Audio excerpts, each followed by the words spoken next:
Muchas gracias, Manuel. Tiene la palabra Sergio Minué.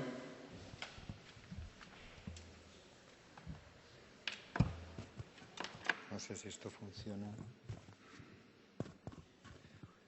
Hola, buenos días. Antes que nada decir que es un lujo estar aquí. Y en ese sentido, mi agradecimiento en primer lugar a todas esas personas que han permitido que esto se lleve a cabo. Por supuesto por invitarme, pero en cualquier caso porque se celebre. Yo creo que es una circunstancia, podríamos decir, muy especial y posiblemente única. En segundo lugar, dicho lo anterior, creo que yo no soy la persona posiblemente más adecuada para hablar de lo que tengo que hablar, que es de calidad de la información en los blogs. Y lo digo por dos razones. Una, porque mi relación con la calidad ha ido evolucionando desde la fe del carbonero que tuve al principio, donde yo seguía las enseñanzas de los profetas como Deming y Donabedian, hasta un agnosticismo muy cercano al ateísmo. Y eso tiene que ver posiblemente porque creo que las palabras son valiosas y la palabra calidad es una palabra que, a base de haberla utilizado tanto, manoseado, en unas circunstancias y en otras, cada vez tiene menos sentido. Yo no sé muy bien, cuando hablamos de calidad en las organizaciones, mejora continua, acreditación y demás, al final, ¿qué queremos decir con todo eso? Con respecto a la información, me parece también que es un elemento clave de los blogs. Es con lo que construimos los blogs. Pero posiblemente haya otros elementos que también hay que tener en cuenta cuando hablamos de blog. Al fin y al cabo, el blog es una bitácora de reflexión personal y, en ese sentido, la opinión influye mucho. A lo mejor es insuficiente solamente hablar de información. Yo no tengo, desde luego, respuestas para nada. Tengo muchas preguntas que son las que voy a ir haciendo a lo largo de estos 11 minutos, me parece que me quedan. Dentro de las múltiples dimensiones de la calidad se suele ignorar una que creo que es importante, que es la calidad como supervivencia. Por mucho que digan los bancos o los hospitales que su interés fundamental es satisfacer las necesidades de los clientes, a la hora de la verdad lo que importa es que el año que viene la empresa siga existiendo. Y de ahí vienen los recortes en los que estamos metidos ahora mismo. Analizando los blogs como si fueran una especie evolutiva, y desde ese punto de vista podría ser interesante para generar más preguntas, creo que podría ser interesante saber por qué surgen los blogs y también qué posibilidades de supervivencia tienen. ¿Van a mutar? ¿Van a desaparecer? ¿Van a continuar? Yo creo que el blog es un agente infeccioso en un ecosistema de información. Infeccioso, además, que se parece al virus más que a la bacteria, puesto que los antibióticos habitualmente no funcionan contra él. Y lo digo porque, en general, las intervenciones que se tienen contra, y digo contra por razones obvias, contra los blogs, al final son muy difíciles de que puedan ser efectivos porque la red prácticamente es ilimitada en la capacidad de intervención. Bien, hay dos maneras o dos extremos de medir lo que son los blogs. Desde los negacionistas, los que niegan que los blogs existan, y de alguna manera los medios de comunicación están haciendo ese papel. Ayer, cuando iba por churros, escuché en Radio Nacional que decían: los blogs de Radio 1 son los blogs de la gente que trabaja en Radio 1, no son los blogs. Solamente se reflejan en los medios de comunicación aquellos blogs que son de los articulistas habituales de los medios, pero no de los blogs en general, de los blogs, en cierta forma, que podríamos decir que son freelance o frikis. Bien, el otro extremo es el optimista radical. Ejemplo, Jeff Jarvis, bloguero reconocido y autor del famoso libro, muy discutible en algunas cosas, pero interesante, de ¿Y cómo lo haría Google?, donde él dice que prácticamente en el futuro imagina un escenario donde hasta mi madre sería una bloguera entusiasta que entre plato y plato va chateando con todo el mundo. Bueno, entre un extremo y otro estamos entre los que piensan que una fuente de información mucho más fiable o más utilizable, como es Jarvis en Estados Unidos, hasta los que piensan que es una cosa de cuatro gatos frikis, de los cuales aquí hay 400. Entre un extremo y otro es entre los que nos movemos. A mí hay un libro especialmente interesante a la hora de analizar la evolución de las especies, aparte del de Darwin, que es un libro de Jorge Wagensberg, el profesor y director del Museo de Ciencia de Barcelona, que en esta década hizo un libro para mí fascinante, que es Si la naturaleza es la respuesta, ¿cuál es la pregunta? Trasladándolo al ámbito de los blogs, podríamos decir, si los blogs son la respuesta, ¿cuáles son las preguntas? Bueno, yo creo que hay dos preguntas que son importantes. Los blogs surgen ante necesidades insatisfechas. Hay una necesidad insatisfecha de información. Nos movamos en el extremo de lo que son las circulares, del extinto InSalud, o nos movamos en el extremo de lo que son los artículos científicos, material, métodos, resultados, discusión, etcétera. Hay determinadas coartaciones a la hora de poder expresar y poder contar determinadas cosas. Había necesidades de información que no estaban satisfechas. Los blogs, en cierta manera, han aparecido ahí. Hay otra cuestión que tiene que ver con la independencia. Trabajamos casi todos para instituciones y la opinión es la opinión de la institución, aunque la institución se equivoque, como es el caso de la gripe A, como ha comentado antes Manuel Oñorbe. Tercero, tenemos una crisis de credibilidad generalizada y de falta de confianza, por supuesto en los políticos de todo el mundo y en este país no digamos, pero también de los medios de comunicación. En cierta manera, en la encuesta Gallup de hace 3 años decía que más del 50% de la población americana consideraba que los periódicos, los medios de información general, no eran fiables en la información que contaban. Con esto no quiero decir ni que los blogs sean la clave para la información, ni que sean independientes, ni que sean creíbles. Lo que digo es que había una necesidad de todo eso, que se junta, como en todos los fenómenos evolutivos, con un elemento absolutamente fundamental, que es que aparece una circunstancia excepcional, lo que Chris Sharkey llama en su libro Here Comes Everybody, es decir, aquí viene todo Dios, organizaciones sin organización, lo que él llama de la posibilidad de que cualquiera puede aportar conocimiento. En ese sentido, un elemento yo creo que es muy relevante es que cuando yo era residente hubiera sido imposible que yo tuviera opinión. Ahora tenemos voces de estudiantes y voces de residentes que son absolutamente claves para entender lo que pasa. No voy a mencionarlos todos porque entonces se me va el tiempo. Segundo elemento, además de eso, tenemos otro elemento clave que ha aportado lo que es el Web 2.0 y es la cuestión de permitir a cada uno expresar su pasión. Y la pasión está muy clara que genera calidad y ese a lo mejor es un criterio de calidad. Los blogueros trabajan gratis y lo que hacen es sacrificar horas de sueño, horas de trabajo o dedicación a familia y amigos con el consiguiente cabreo subsiguiente de todos los que le rodean. Pero evidentemente esa pasión genera conocimiento y genera información que desde luego es interesante para todos. Tercer elemento que también es importante, una cosa no excluye la otra, todos somos compatibles. En ese sentido, lo que permite es una diversidad de conocimientos que unos y a otros se retroalimentan y en cierta manera se complementan, puesto que nadie es capaz de abarcar todo lo que ahora mismo podríamos necesitar. Bien, medidas para intentar medir la calidad de la información en los blogs pueden ser muchas. Hay una que está clara, que son criterios objetivos y explícitos. Desde la web médica acreditada se han desarrollado instrumentos para valorar web. Pero, cuidado, una cosa son web, otra cosa son blog. Yo creo que no es lo mismo. Tengo dudas sobre si los criterios de calidad web sirven para lo otro. Nosotros en la escuela, en el grupo de Internet y Salud, que gracias a su coordinador José Francisco García, yo hice un blog porque si no, no lo hubiera hecho nunca, llevamos trabajando en esos criterios, incluso en criterios para que los alumnos del máster, algunos de los cuales están aquí, pudieran desarrollar blog. Casi todos sabían mucho más que nosotros, pero cuando revisamos los criterios, el primer día del curso de este año con Rafa Bravo, lo primero que dijo Rafa, a propósito de mi blog no cumplía ninguno de los criterios. Por eso yo no estoy muy a favor de este tipo de criterios, ¿no? Pero independientemente de eso, creo que tienen dos riesgos. El riesgo fundamental tiene que ver con que estamos, como decía Richard, McDonaldizando la sociedad. Todo tiene que ser McDonaldizable. Y uno de los riesgos que creo que corren los blogs, si los sometemos a criterios de control y de estandarización muy claros, es que al final pueden reunir todos los criterios y no ser interesantes. Entonces, esa es una preocupación que evidentemente tiene. Otro elemento de evaluación de los blogs o de análisis de los mismos puede ser el someterlo al criterio de los expertos. Aquí tengo una revista que posiblemente sea la más conocida en el mundo para hablar de música, que Rolling Stone hizo una lista de los 500 mejores álbumes de la historia y decidió que el mejor era el Sgt. Pepper de los Beatles. Disco, desde mi punto de vista, sobrevalorado. El disco que a mí me gusta, que es After the Gold Rush, de Neil Young, está en el 71. Evidentemente tiraría la revista a la basura. No se trata de eso. Lo que quiero decir con ello es que evidentemente los criterios de calidad, cuando estamos hablando de opiniones, son subjetivos. En ese sentido, muchas veces están todos los que son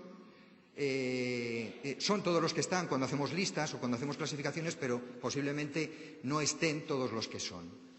Otro elemento, evidentemente, estamos hablando de blogs profesionales. Es el autocontrol por parte de los pares. Y yo creo que eso es evidente. Al fin y al cabo, los pares tienen la capacidad para, si alguien se equivoca, y lo malo de un blog no es equivocarse, lo malo de un blog es no rectificar, los demás sepan qué hacer y cómo intervenir para controlar eso. Hay un elemento fundamental cuando hablamos de las organizaciones en el mundo, es que han predominado los enfoques basados en los paradigmas de las metáforas de la máquina. El sistema sanitario es una máquina, los blogs pueden ser una máquina. Yo no creo que eso sea el mejor modelo para explicar las cosas. Estamos hablando de sistemas que son complejos y en ese sentido me parece mucho más adecuado el cuerpo humano, a lo mejor como metáfora, donde el papel de la homeostasis es un aspecto fundamental. Quizá el elemento clave, y por eso se lo decía ahora Enrique, hablar de calidad de la información es hablar al final de responsabilidad. El elemento, desde mi punto de vista, que más influye en la calidad de un blog es la credibilidad que tenga su autor, es la reputación que tenga entre sus iguales. Y eso, desde luego, es un riesgo para el bloguero si las cosas que dice son mentiras o se basan en fuentes de información que no son fiables. ¿Qué elementos yo creo que tienen ahora mismo de mejora los blogs? Pues bueno, yo creo que tienen muchos. Podemos avanzar muchos en criterios formales, podemos avanzar mucho también en los aspectos relacionados con la explotación de la información. Es cierto lo que comentaba antes Millán en cuanto a la cantidad de información que todos generamos y que luego buscamos de dónde pueden estar y que no tenemos sistemas ágiles en ocasiones. O yo sé que Gavilán puso un comentario súper interesante el día tal, pero luego no sé, o me lleva mucho tiempo buscarlo. Yo creo que tenemos posibilidades de mejora clara. Tenemos posibilidades de mejora, por supuesto, en lo que también dice Jarvis en el sentido de dedícate a lo tuyo y enlaza el resto. No intentes abarcar lo tuyo, todo. Tú sabes exactamente en qué te puedes manejar y en el resto hay mucha gente que lo hace muchísimo mejor que tú. Y por último, hay que avanzar en elementos de mejora de la reputación y eso tiene que ver fundamentalmente con aspectos relacionados con explicitación de quiénes somos para intentar también contrarrestar esa permanente crítica de no se sabe quién es este tío que escribe un blog y seguramente lo que dice son idioteces. Ya para acabar, y siguiendo un consejo que me dio Mariano Hernán, mi compañero y amigo de la escuela, en el sentido de hemos visto un poco aspectos fundamentales de la especie evolutiva llamada blog. ¿Cuál sería la perspectiva del blog? ¿Hacia dónde va el blog? ¿Mutará o desaparecerá en esta jungla de la información? Bueno, yo creo que hay dos aspectos para la reflexión. Uno tiene que ver fundamentalmente con la cooperación con las instituciones. Ni los blogs van a tumbar las instituciones, ni las instituciones van a acabar con los blogs. Las instituciones tienen que ser conscientes de que las reglas del juego en esto se basan en la participación y en la democracia. Como le decían a un alto ejecutivo de una empresa al creador de Facebook cuando le decía ayúdanos a crear una comunidad, decía no, eso no es posible, la comunidad ya está, lo que tienes que hacer es escucharla.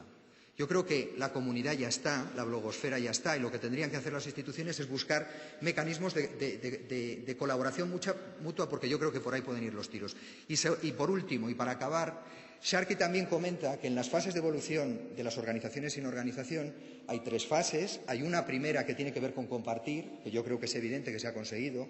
Hay una segunda que tiene que ver con colaborar, que también se ha conseguido. Ejemplo fueron las iniciativas en relación con Gripe y Calma. Y hay una tercera que tiene que ver con construir, que posiblemente ahí esté ubicado nuestro reto. Muchas gracias.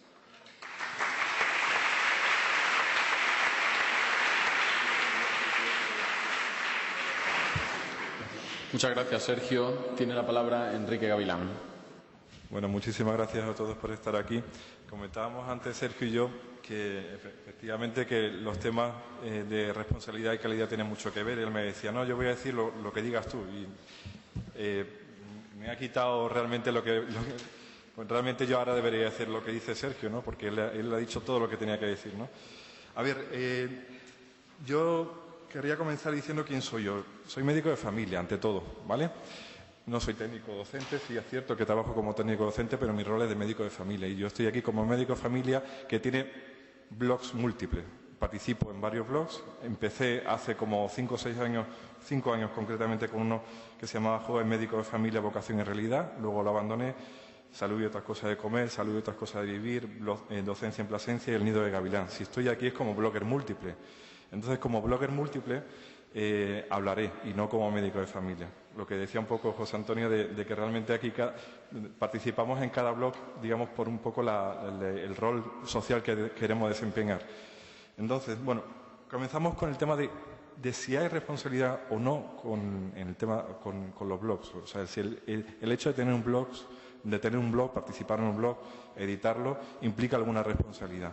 Sobre esto, una pequeña anécdota. Cuando uno empieza a trabajar en un blog desde cero, desde la primera entrada, siempre se pregunta uno, ¿hay alguien ahí detrás de todo esto? O sea, ¿estoy yo solo en este universo? ¿Hay gente que me sigue? ¿Hay gente que no veo comentarios? ¿Será que la gente no me lee? Entonces, uno tiene la sensación de hablar hacia el vacío, hacia una zona donde lo único que hay es un eco de sí mismo, ¿no? Hasta que empieza a haber comentarios y, sobre todo, hasta que en un congreso o en el pasillo de algún centro sanitario o en un evento informal te dicen, oye, tú no eres ese que trabaja o no, que escribe en un blog que se llama, o sea, algo así de las comidas, ¿no? Y digo, pues sí. Hostia, pues yo lo sigo y de vez en cuando lo leo y dices tú, madre, ¿será verdad que será verdad que existe alguien al otro lado, ¿no? Cuando te lo dice uno, vale, pero cuando empiezan a decírtelo varias veces y mucha gente muy distinta que no tiene nada que ver entre sí, es cuando realmente te tomas en serio de que esto va en serio, ¿no? De que realmente hay gente ahí detrás y de que hay gente que te sigue, hay gente que de alguna manera sigue tus pasos. Entonces realmente te entran los sudores, ¿no? Y dices, bueno, a ver, ya no puedo hablar de cualquier cosa, ya tengo que empezar a tomarme esto en serio. Y tomarse en serio significa tomar un poco de responsabilidad en todo esto, lo que escribes, en cómo lo haces, en en el sentido que tú le das al blog donde estás colaborando, ¿no?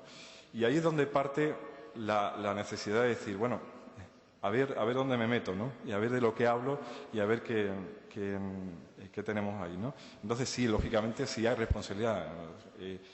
Podemos considerar casi que tener un blog es casi como una intervención sanitaria, en este caso, una intervención que tiene impacto que desconocemos, pero tiene un impacto y tiene repercusión, y como tal es una intervención, y toda intervención genera en sí una necesidad de responder, de responsabilidad.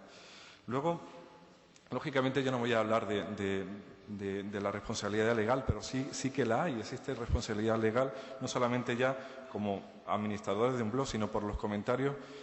Se hablaba antes de la moderación activa.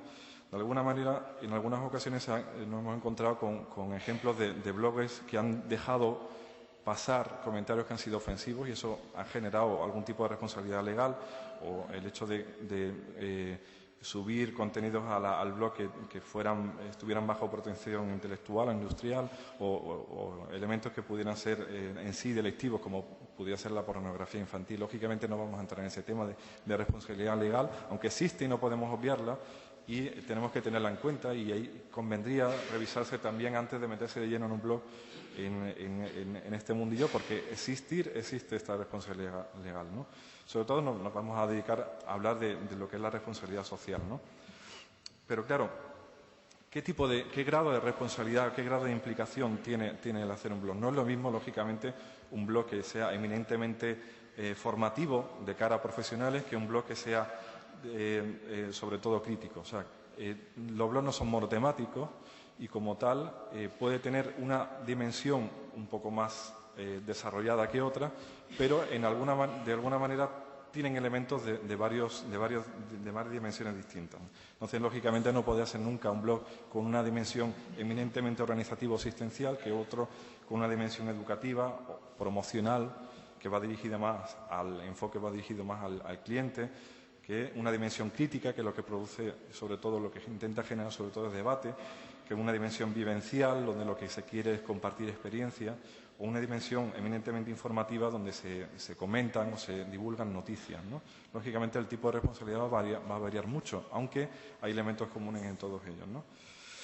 Yo me he atrevido a hacer una propuesta pretendidamente ingenua de los 7+1 compromisos del blogger sanitario. Eso del +1 es porque todo el mundo dice que los decálogos realmente, ahora me estoy leyendo un libro que dice que no podemos retener más de 7 datos.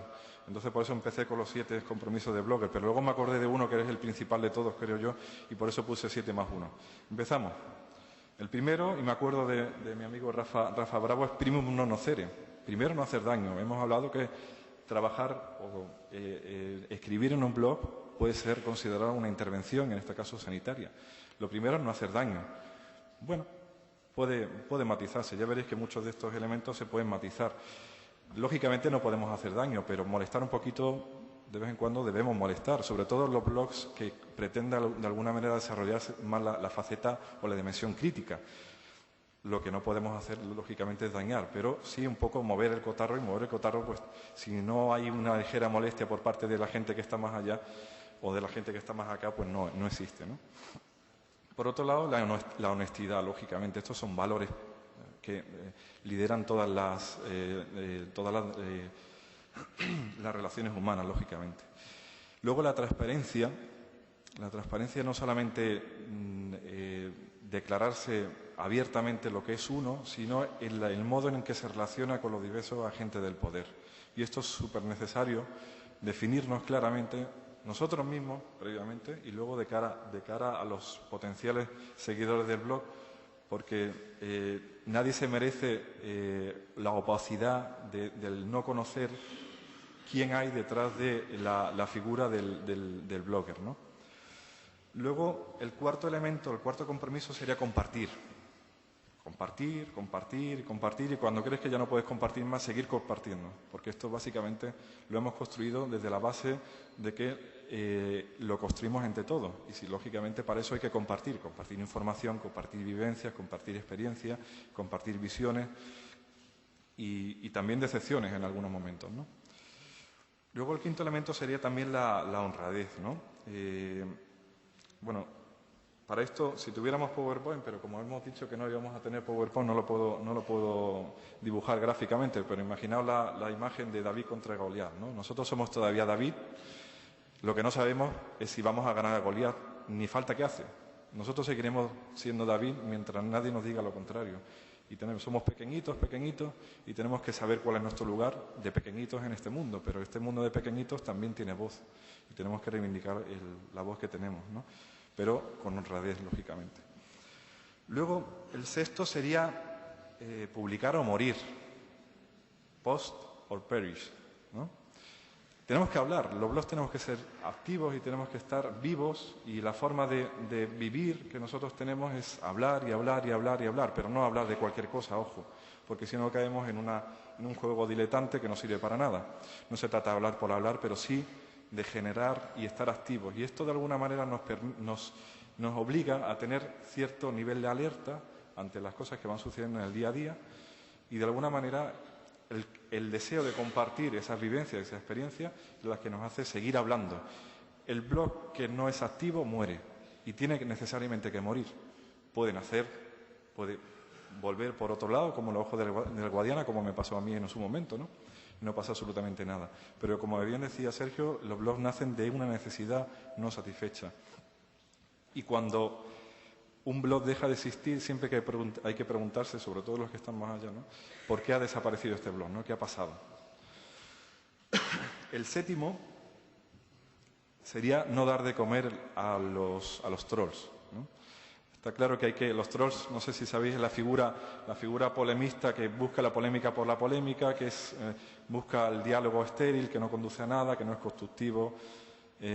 Hay que huir de eso como de la peste, lógicamente, porque aquí no estamos para perder el tiempo en ese tipo de historias, sino que simplemente lo que nos interesa es crear debates que sean constructivos, que sean creativos, y desde nuestra posición de David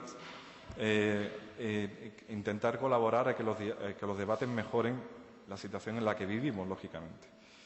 Hasta aquí eran los siete compromisos de bloque sanitario, y el que ha añadido, el más uno, sería el de la independencia. La gran mayoría de nosotros somos blogs independientes y queremos seguir siendo blogs independientes. Podemos no ser independientes y, en este caso, ya no estaríamos hablando solos, ya estaríamos suplantados nuestra identidad como blogger por aquello que nos ha fagocitado. Pero ya no sería lo mismo, lógicamente. Todo esto de la transparencia y la independencia es lo que nos otorga, de alguna manera, credibilidad, lo que hablaba un poco Sergio anteriormente.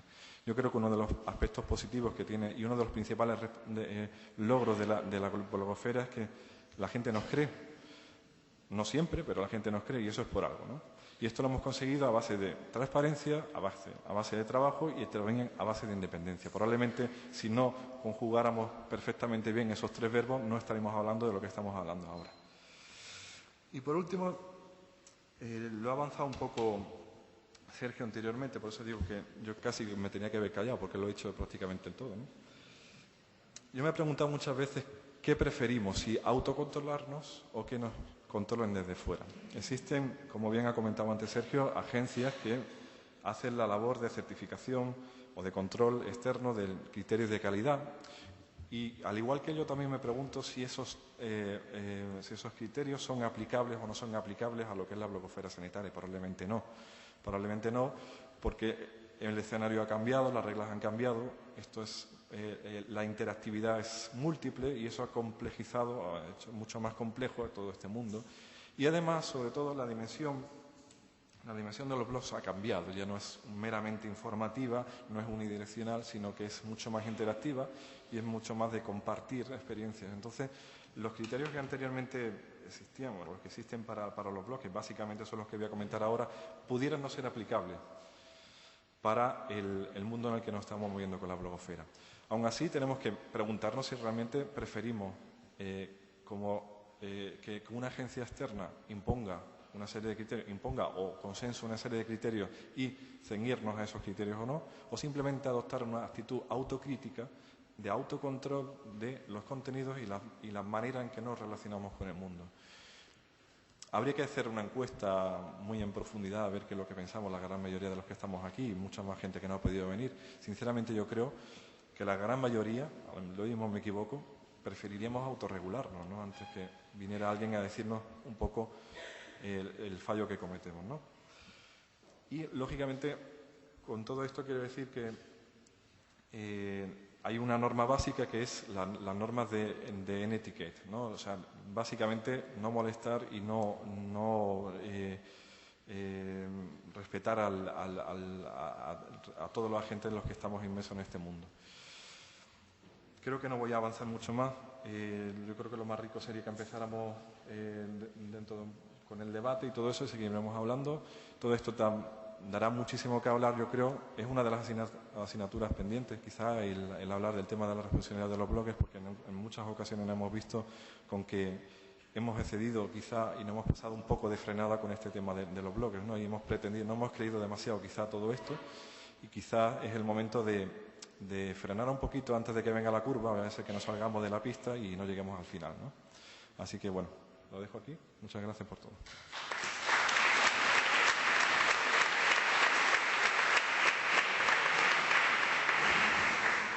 Muchas gracias, Enrique. Cuando diseñamos también la composición de esta mesa nos parecía fundamental que otro de los grandes actores de la blogosfera sanitaria, entendía como ese mare magnum que comentaba al principio Manuel Oñorbe, es la industria, contar con la visión de qué está haciendo las empresas en Internet, cuáles son sus preocupaciones, cuáles son sus estrategias y cuál es también su papel en la blogosfera sanitaria, ¿no? Es por eso que hoy contamos en esta mesa con dos representantes de excepción, Alberto y Clive, a los que pasaré la palabra a continuación. Pues Clive es británico, su speech será en inglés. La persona que tenéis a continuación, que ha sido una de las preguntas que he visto que se están haciendo en Twitter, ¿quién es la chica rubia de la mesa?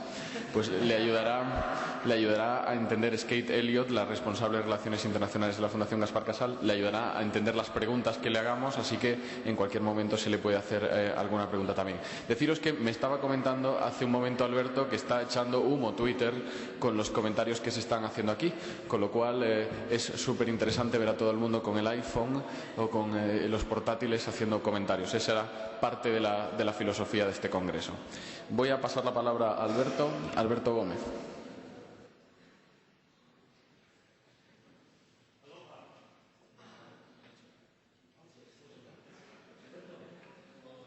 Okay. Buenos días a todos. En primer lugar, agradecer a los organizadores este evento. Yo creo que a la vista está, por la audiencia que tenemos, que merece la pena conocer a todos aquellos que están de manera virtual, escribiendo todos los días, leyéndose, interactuando. La industria farmacéutica también sigue sus blogs. Y bueno, pues agradecer también a todos los presentes y a todos los que nos están viendo a través de Twitter o a través de otras plataformas de comunicación como la videoconferencia. La industria farmacéutica, bueno, yo represento a Merck Sharp & Dohme, MSD, uno de los líderes en la industria farmacéutica, líderes en la innovación, líderes en sacar productos al mercado para que ustedes puedan mejorar la salud. Haciendo un poco, cuando lees por primera vez un blog, lo primero que ves es las palabras claves que aparecen en dicho blog, en las cloud of tags, ¿no? la nube de etiquetas. He ido recogiendo de las pocas presentaciones que hemos tenido esta mañana, he recogido lo más relevante y bueno, un poco alinearlo con lo que hace la industria farmacéutica. En primer lugar, una de las palabras que resaltan, o las frases que resaltan, es mejora de la salud. La segunda creo que ha sido generar valor. Tercera, controlar la información, comunicación, escuchar. Y último, independencia, transparencia y responsabilidad. Nuestra visión como compañía farmacéutica es la de mejorar la salud, aunque, bueno, se tiene muy, no sé cómo decirlo, como casi enemigo muchas veces. Intentamos generar valor para nuestros clientes, y cuando hablo de generar valor estoy hablando de poner nuevas tecnologías, hablar de la información, dar información sobre salud. Escuchamos la voz del cliente. Nuestro cliente, lógicamente, ha cambiado en estos últimos años. Ha cambiado el médico, ha cambiado el paciente, ha cambiado la administración, ha cambiado nuestra forma de comunicarnos. Alguien ha dicho pues, el número de blogs que tenemos ahora mismo en el mercado, en la web, que el paciente ya se le empieza a llamar e-paciente, el e-paciente que busca en el doctor Google. Hay mucha gente que está buscando en Google, hay mucha información que es buena, pero también mucha información que es mala. Les puedo decir, los estudios de mercado de Manhattan, que hacen todos los años, una empresa de investigación de mercado, nos están hablando de que el 93% de los consumidores europeos buscan información de la salud a través de Internet. Ya se ha hecho una referencia al principio en la primera presentación que el 54% de gente en España están buscando información de la salud. Imagínense lo importante que es tener información válida. Utilizan la web 2.0 para informarse y compartir experiencias. Además, se ha demostrado, hay algún estudio que nos dice que compartiendo las experiencias entre los pacientes hay una mejora de la salud muchas veces. En Estados Unidos, 60 millones de usuarios están conectados en redes sociales para la salud. 20% leen blogs, muchos ven vídeos, ya ven más vídeos en YouTube que ven la televisión. O sea, imaginaros, esto llegará aquí a Europa, a España. El 40% están generando además contenidos. Los blogs, no solo en la blogosfera sanitaria, que creo que no está representado aquí. Hay mucho médico que representa la blogosfera sanitaria, pero hay mucho paciente que está en la blogosfera también, incluyendo información. Existen más de 12 millones de blogs que hablan sobre diabetes, sobre colesterol, habrá otras tantas, sobre hipertensión un montón, sobre cáncer no te quiero decir. El profesional sanitario pues tienen acceso a Internet ahora mismo el 100%, prácticamente de los médicos españoles están conectados. 86% de los médicos buscan en Internet, se actualizan. Nosotros la respuesta que estamos dando a todo esto es precisamente, habrá sonado muy rimbombante mi posición en la empresa, que es Multichannel Customer Communication, comunicación multicanal con nuestros clientes. Tenemos idea, y conociendo estas necesidades, de manejar de verdad, la información. Estamos creando un portal desde hace ya bastante tiempo, con el carácter independiente de transparencia, un portal llamado Univadis. Como ven, somos uno de los patrocinadores y no hemos puesto MSD, sino hemos puesto Univadis. Estamos formando a los médicos. Hemos hecho un servicio donde tenemos más de 700 cursos online para fomentar el desarrollo, la formación médica continuada de los médicos. Hay más de 80.000 usuarios conectados, médicos que están continuamente entrando y recibiendo newsletters, información, noticias, actualizándose. Y esto, bueno, pues lógicamente intentamos hacerlo con la mayor transparencia y la mayor independencia. En el mismo estudio de Manhattan sacaban la conclusión que el médico en un 80% reporta que Internet es parte básica ya de su práctica profesional. Nosotros, como compañía farmacéutica, estamos buscando nuevos canales de comunicación. Esto, lógicamente, lo hacemos para mejorar la salud, para generar valor, y, por supuesto, comunicar de una manera adecuada la información. Por eso abrimos canales como el email marketing, estamos mandando emails, estamos comunicándonos con ustedes, con los médicos, incluso con los pacientes de otra manera.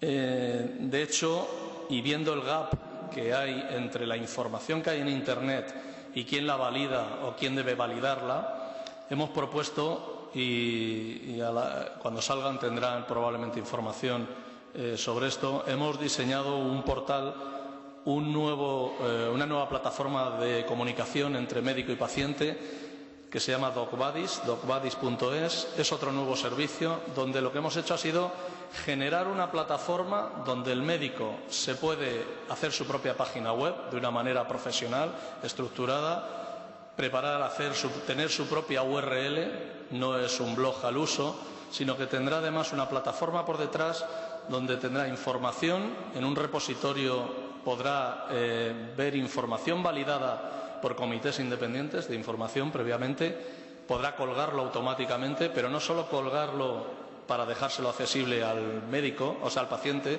sino que el médico en esta plataforma podrá validar la información que le está dando a su paciente. Creemos que es una vía de mejorar la relación médico-paciente y de que sea validado ese contenido.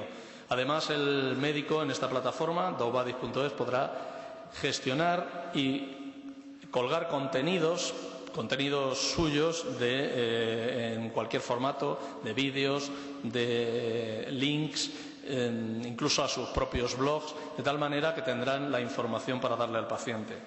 Yo estoy encantado de conocer la blogosfera sanitaria desde el punto de vista médico, porque es lo que más veo. No sé si habrá pacientes aquí que pongan su voz en esto. La verdad es que tengo un resentimiento, y es que cuando veo los blogs sanitarios, veo que se critica mucho a la industria farmacéutica, veo que se habla muchas veces sin tapujos sobre la industria farmacéutica, y sin embargo la industria farmacéutica nos ven por detrás sin decir absolutamente nada. Creo que es un reto que tenemos nosotros. En Estados Unidos ya no lo hay tanto, no hay restricciones en publicidad. Podemos hablar libremente sobre nuestras marcas. Las marcas están en el mercado, todo el mundo habla de marcas en Estados Unidos. Sin embargo, en España cualquiera puede hablar de los productos de la industria farmacéutica, pero la industria farmacéutica está por detrás y se le considera publicidad, y sería ilegal hacer ninguna respuesta sobre argumentos que argumentamos con medicina basada en la evidencia y que intentamos dar valor al cliente, dar valor a la salud. Y les dejo también el reto de que tengan a bien hablar de la industria farmacéutica también como se merece, que promueve mucho la innovación y da mucho valor a la salud. Muchas gracias.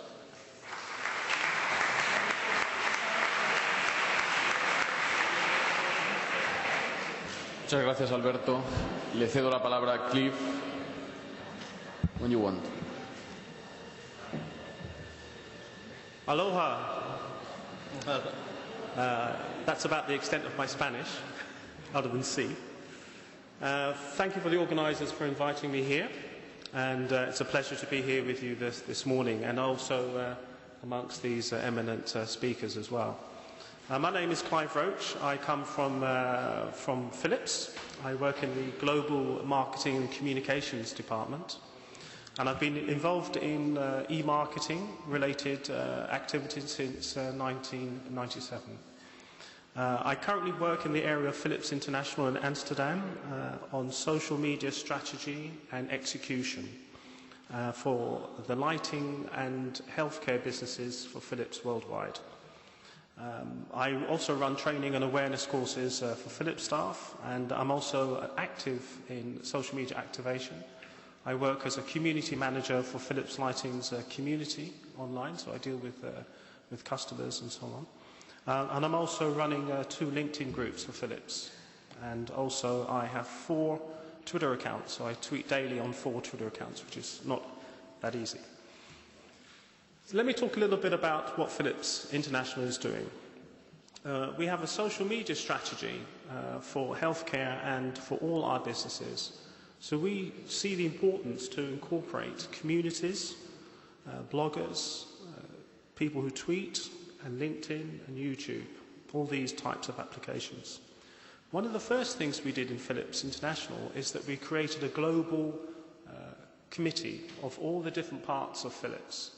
And I currently look after that. That includes legal, HR, marketing, all our brands, IT. And this is to make sure everybody embraces what social media is. Everybody understands that customers are now talking in blogs and various things like this, and we have to listen to them, we have to understand the medium. And this is worldwide.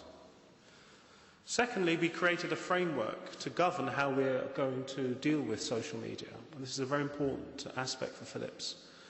We called it the GATE system. It's a 7-process step to enable people to understand how to use social media.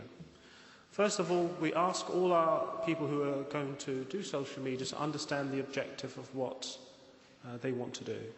So it's important for them to understand that and then to map that to a social media objective. In other words, do we want engagement or reach or thought leadership or research? We then analyse the audience. So we spend lots of time with internet tools, social media tools, to understand what people are saying. What are they saying? What are their concerns?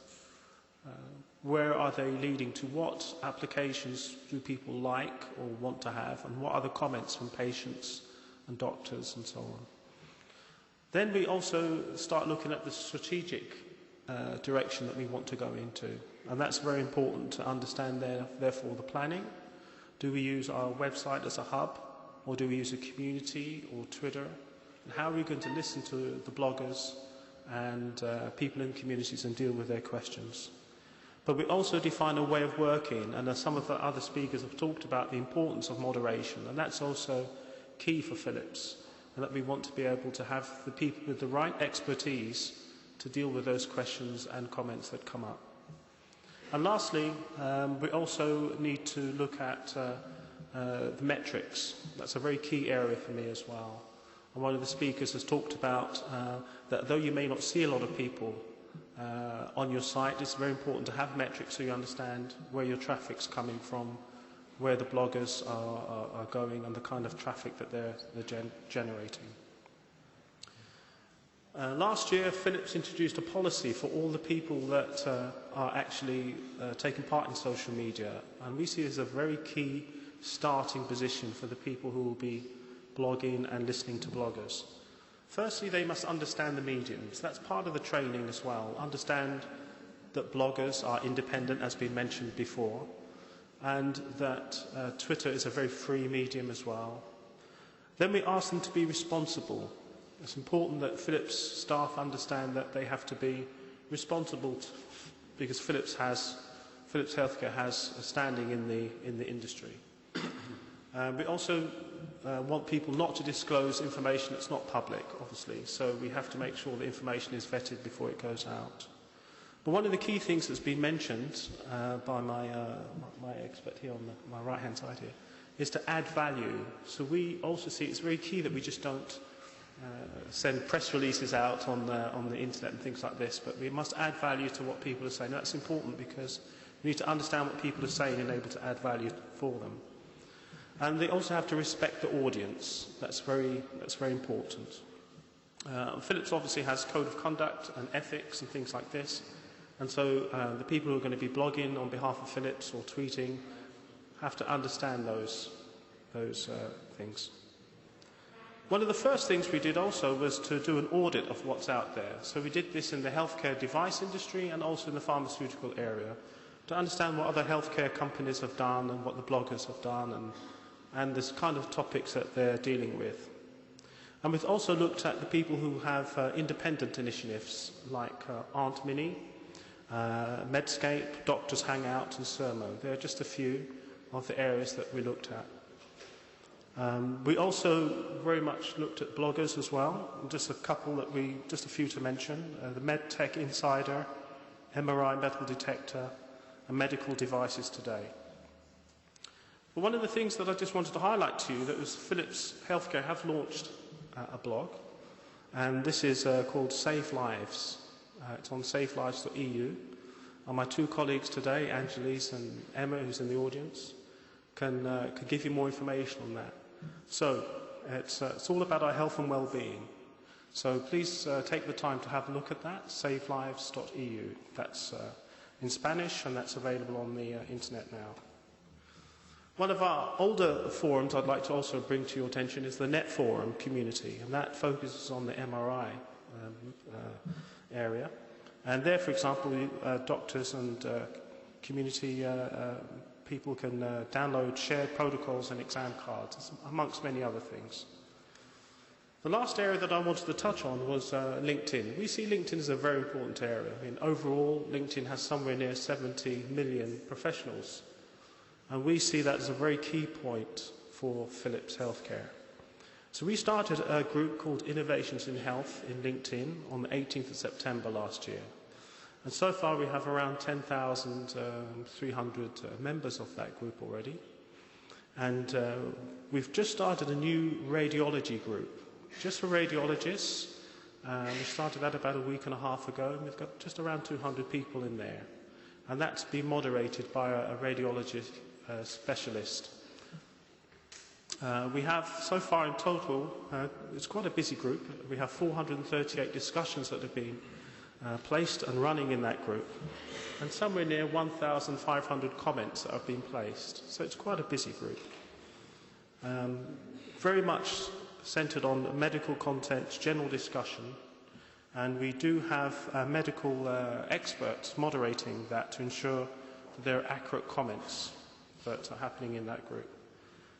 But where are we going to go with LinkedIn? We do want to expand the groups that are in LinkedIn, and we see ourselves going towards the cardiology, oncology and dental professional areas, to name a few. But we also see the importance of educating all our staff, so the Philips Healthcare staff around the world. We have a social media network that's inside the organisation. Some of you may have heard of Yammer and Socialcast. Well, we've used both, and all our staff and employees are encouraged to learn the system and feel how it's like to communicate in a system like that. So we use that medium also to find the people who are adjusted to that medium, they could help us on the external side with our customers. In fact, 8 of our senior healthcare leaders created blogs and had to learn how to blog, and it was a very interesting experience for these directors to learn how to blog.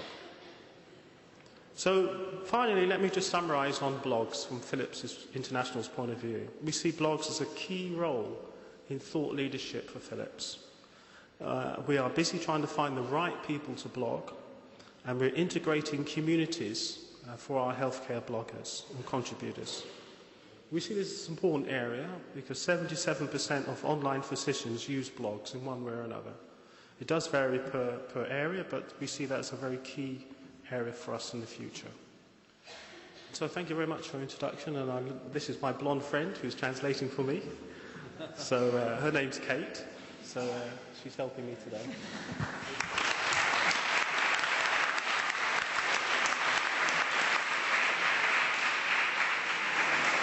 Thank you so much, Cliff. A partir de ahora cambia un poco la dinámica de la mesa. A mi izquierda y a mi derecha están Alberto Ortiz de Zárate y Alain Ochoa, que serán los dos replicantes. Así que empezaremos por Alberto, al que le cedo la palabra, y a partir de ahí todas las preguntas que ustedes quieran hacer, que queráis hacer o que queráis intervenir, nos ponemos con ello. ¿Cuánto tiempo tengo? Otros 10 minutos, bien. Bueno, para empezar, no sé si tengo que empezar por disculparme o qué, porque en ese momento soy casi un outsider a esta sala. Es decir, soy bloguero, me lo confieso, tengo un blog hace tiempo, pero hace tiempo que, aparte de escribir poco, incurro poco en el medio sanitario, con lo cual tengo una visión de dentro y fuera.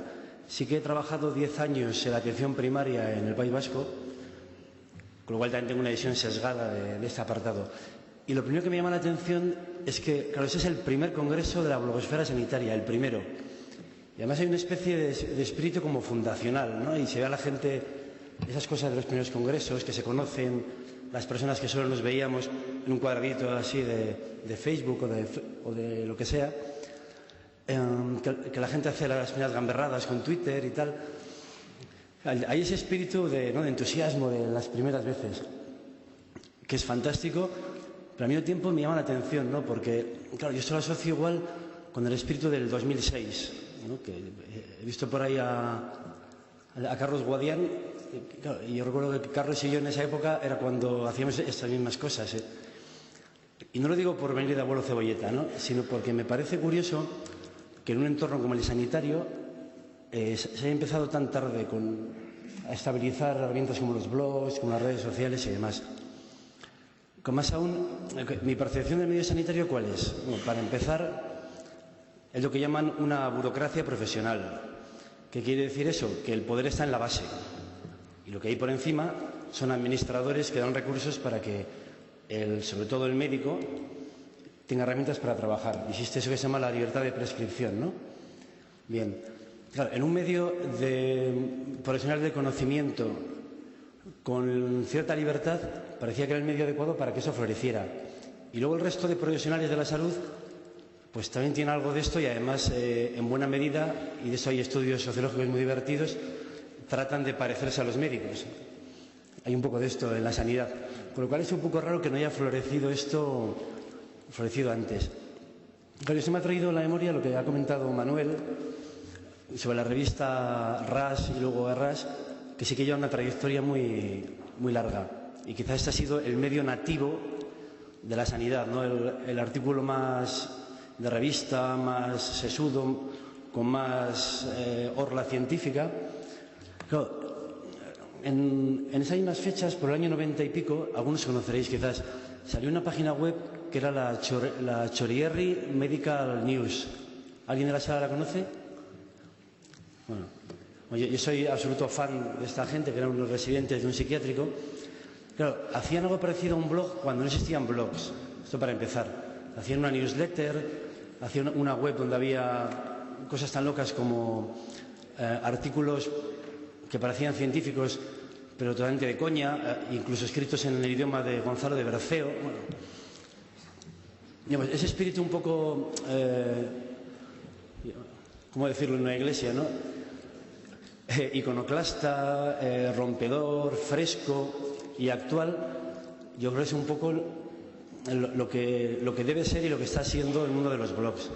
Yo recuerdo las newsletters que eran bárbaras, porque hablaban de cosas de las que yo no entendía nada, hablaban mucho de la serotonina, que estaba de moda, por ejemplo, pero de repente se cascaban un editorial en contra del terrorismo en Euskadi, por ejemplo, que no era el tema de la revista. Pues eso me parece fantástico y eso es un poco lo que tenemos en la blogosfera y en el mundo de las redes sociales, que cada cual habla desde sí mismo y habla de lo que le parece interesante en ese momento. Y en relación con esto, a ver, que tengo un montón de notas, demasiadas para el tiempo que hay. Claro, también me ha hecho gracia cuando Manuel hablaba de la voluntad de servicio público y de cómo la revista se orientaba a la gestión en esos términos.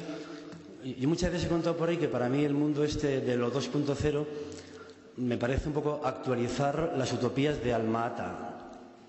Tú cuando coges la declaración de Alma-Ata, la salud para todos, horizontalidad, integrar muchas cosas en lo mismo, una gran conversación, casi coges las palabras clave de Alma-Ata, las pones a día de hoy y dices, coño, si esto es la web 2.0. Yo creo que es una excelente ocasión precisamente de una utopía que no se pudo llevar a cabo en su momento por falta de medios y por falta de espíritu. Bueno, parece que crece cierto espíritu en el que algo de esa utopía quizá pueda llevarse a cabo, aunque sea una pequeña parte. Luego también se ha hablado mucho en la mesa sobre qué es un blog, qué no es un blog, cuándo está bien, cuándo está mal, la blogosfera y tal. Yo creo además que yo comparto el 90% de lo que se ha dicho. Y por decirlo de otra forma, para mí igual la clave no son los blogs, cada una de las unidades, ¿no? Que al fin y al cabo los blogs no dejan de ser como, alguien lo ha puesto en un tweet, el Speaker's Corner. Es un sitio donde uno se sube más alto que los demás, no está en plano de igualdad, y habla como aquí, ¿no? Desde el púlpito, habla a las masas y espera que alguien le conteste y tal. Bueno, lo importante para mí no es cada blog, sino la conversación que se genera. Yo creo que esa sería, en caso de hacer métricas que se ha comentado por aquí, la unidad de medida para mí sería la conversación. Es una unidad complicada de seguir, hay que decirlo, pero ya veis que ya no solo son los blogs y sus comentarios, sino que está Twitter por medio, Facebook y mil cosas, ¿eh? La gente cuelga una foto en Internet y hace un comentario en la foto que igual tiene que ver con esto. Bueno, pues quizás sea difícil llegar al 100%, pero yo creo que la clave de eso es la conversación. Y también se ha dicho que la conversación empieza por escuchar. Creo que el ponente anterior ha hecho una pregunta antes, ¿cuánta gente tenía blog? Parece que era general, todo el mundo tenía blog. Pero cuando he dicho, ¿cuántos hacéis comentarios sobre los blogs de otros? Pues yo me he quedado con que era el 50% más o menos. Y yo creo que la clave de esto es el que más blogs lee y más blogs escucha se hace el amo. Porque además como, bueno, todo se ha inventado y escribir un blog consiste sobre todo en reformular un poquito lo que escribió otro, reproducir lo que otro dijo antes, juntar dos cosas en una, que eso es maravilloso, ¿eh? Pues eso de subirse a hombros de gigantes. No, pues el que más lee y más escucha suele ser el que mejor lo lleva. Luego me ha llamado poderosamente la atención algo que ocurre en todos los eventos de blogueros, aunque cada vez menos, y que también se ha tuiteado, que es que parece que el blog es una herramienta de machos. En esta mesa estamos casi exclusivamente hombres, sin contar a Kate, que se hace una función de traducción, no está siendo protagonista. Bueno, y veo que en la sala hay algunas mujeres también, ¿no? Hay bastantes mujeres. En algún momento yo llegué a pensar, y parece que la estadística me da un poco la razón, de que sí tiene algo de herramienta de machos. Quiero decir que algo correlaciona. Creo que hay más blogueros en el mundo de la blogosfera, más bloggers machos que bloggers hembra. Sin embargo, parece ser que en las redes sociales eso se invierte, ¿eh? En las redes sociales parece que se invierte, y quien quiera hacer aquí su tesis y decir que quizás el blog es una herramienta más de púlpito y la red social más horizontal y más de colaboración, pues bueno, yo creo que es lícito que se haga. Y igual llevaré 10 minutos seguramente, ¿no? Si quieres lo que hacemos es luego vamos a hacer preguntas, como tú ves, que puedes seguir un poco más. Perfecto. Pues sin más, este ha sido el resumen desordenado que yo haría.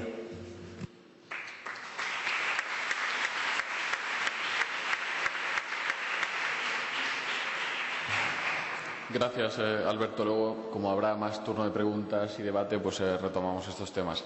Como representante de la organización, debo decir que el tema de la paridad en las mesas fue uno de los temas que nos planteamos. Pero es que nos planteamos la paridad por sexos, los documentalistas, los bibliotecarios, los enfermeros, los de primaria, los de especializado. Entonces, ha habido como un totum revolutum, y aunque hemos intentado que hubiese representación de todo, que fuese una muestra representativa, pues no siempre ha sido así. Pero bueno, hay muchas más mesas en las que contamos con gente fantástica, con independencia de su sexo, ¿no? Le cedo la palabra a Laín Ochoa. Muchas gracias. Bueno, antes que nada, buenos días. Es un placer estar aquí y vernos las caras, porque creo que es un tipo de interacción que todavía no ha sido superado por ningún tipo de innovación.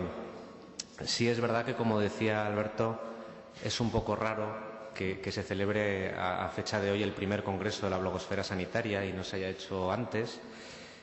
Posiblemente tiene que ver con el tipo de sector en el que nos movemos. No sé si el resto de los integrantes de la mesa estarán de acuerdo conmigo. Quizá es un sector que está acostumbrado a la reflexión y a la cautela más que otros, y por eso le cuesta a veces adoptar según qué innovaciones, se lo piensa más. Creo que en ese sentido corremos el riesgo de perdernos un poco, ¿no? Igual que Sergio Minué comentaba que ha habido un cierto sobreuso de algunas palabras como calidad.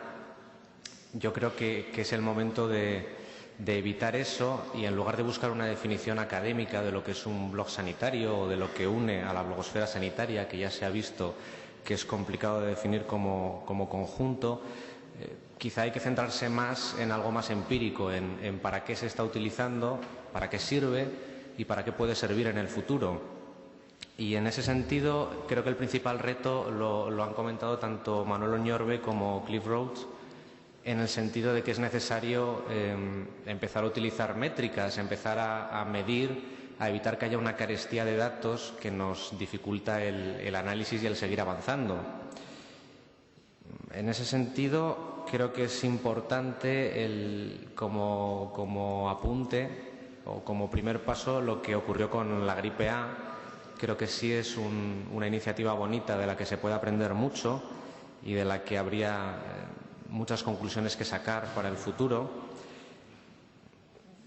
Una iniciativa en la que los medios tenemos que asumir, creo, una posición autocrítica. Como comentaba Minué, hemos sido a veces negacionistas en el tema de los blogs, pero hay que entender que para nosotros es duro, es profesionalmente complicado asumir que existe una crisis de credibilidad, asumir que la credibilidad ya no se gana como estábamos acostumbrados o como se ganaba antes, y que efectivamente cualquiera puede dar su opinión y su voz, que es algo que para nosotros como sector, como industria, ha sido un cambio de paradigma y de mentalidad muy grande, con lo cual también tenéis que ser un poquito pacientes con nosotros en ese lado. Me ha parecido muy interesante que se hablara también de criterios de calidad, aunque es un tema siempre delicado, porque en efecto no son exportables a formatos nuevos los sellos que se daban para formatos antiguos, y siempre queda la duda de quién da carta de naturaleza a un blog o quién le da derecho a existir. Yo creo que tanto Sergio Minué como Enrique Gavilán, cuando han defendido el autocontrol, han ido un poco por la vía que yo creo que es más cómoda para la mayoría de los blogueros, y ahí también tendréis que opinar tanto el resto de la mesa como vosotros, como los que estáis sentados entre el público. Yo creo que el autocontrol de los pares ha sido siempre una medida muy efectiva. En las sociedades más antiguas ha sido una forma de control muchas veces más potente que cualquier legislación, y seguramente se va a obedecer más ese tipo de regulación que cualquier sello o acreditación que se pretenda imponer, ¿no? Creo que es importante, para colaborar en ese autocontrol, uno de los aspectos que comentaba Sergio, de explicitar quiénes somos cada uno, hacer pública nuestra identidad, nuestros conflictos de interés si existen, y lo que pretendemos en cada momento.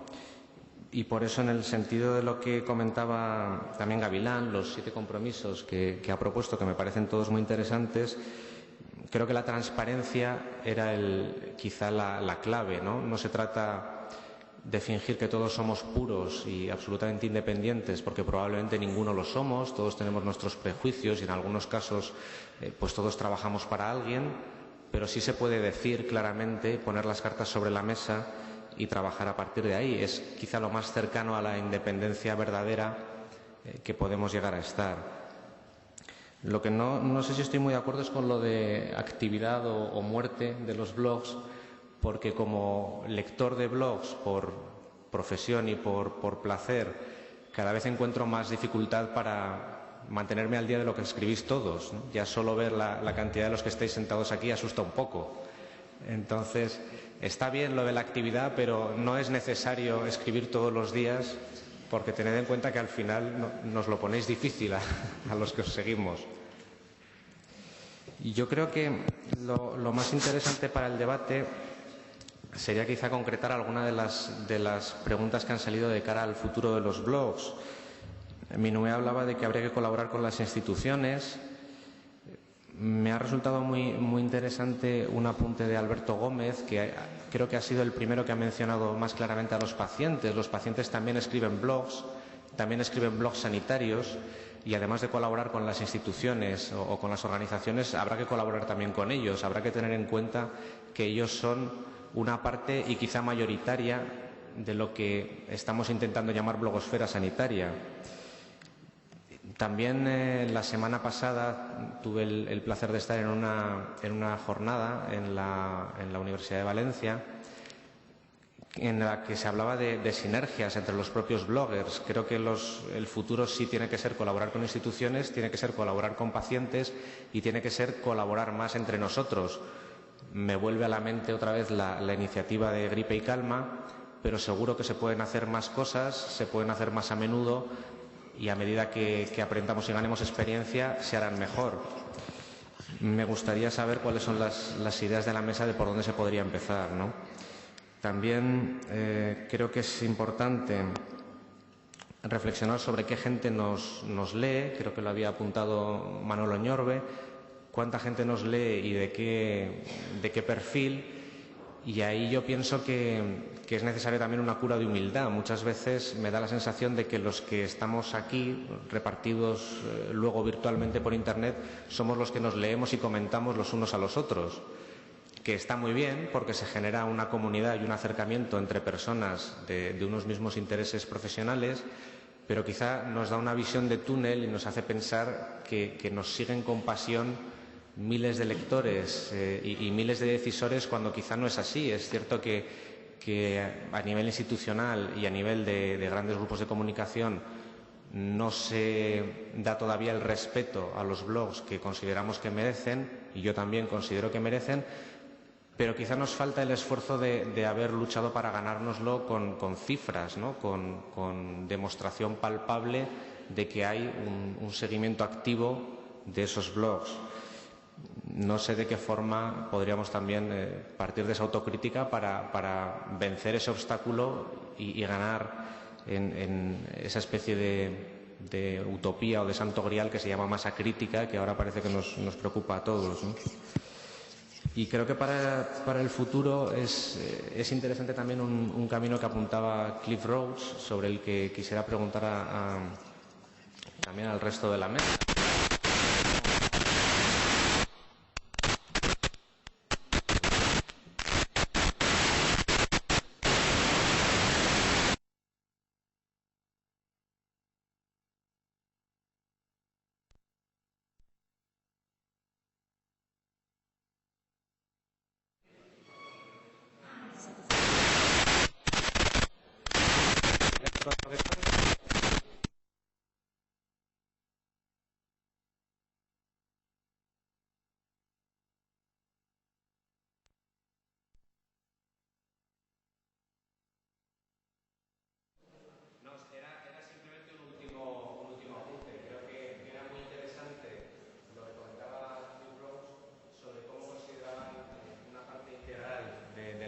Para el futuro a los blogs.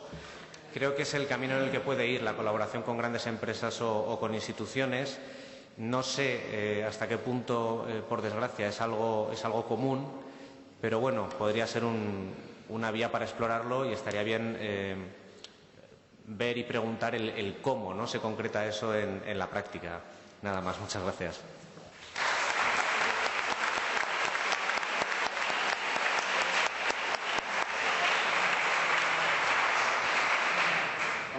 Vamos muy bien de tiempo, tenemos cerca de 40 minutos para todas las preguntas, debates que queráis. Si queréis vamos a empezar por el público y a continuación, si alguien quiere comentar algo en la mesa, abrimos el turno de preguntas.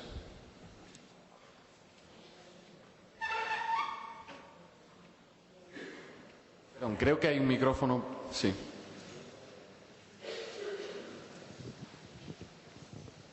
¿Qué tal? Soy Ana González. Era preguntar una duda a Alain, que siempre he tenido la curiosidad y me voy a sacar la espinita. ¿Los periodistas leen blogs para buscar información, para publicar?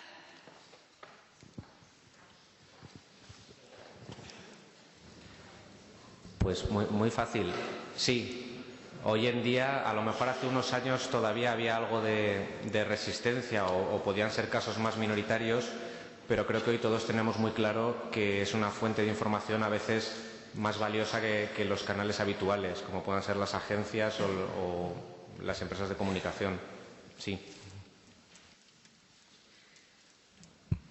No sé si hay alguien más.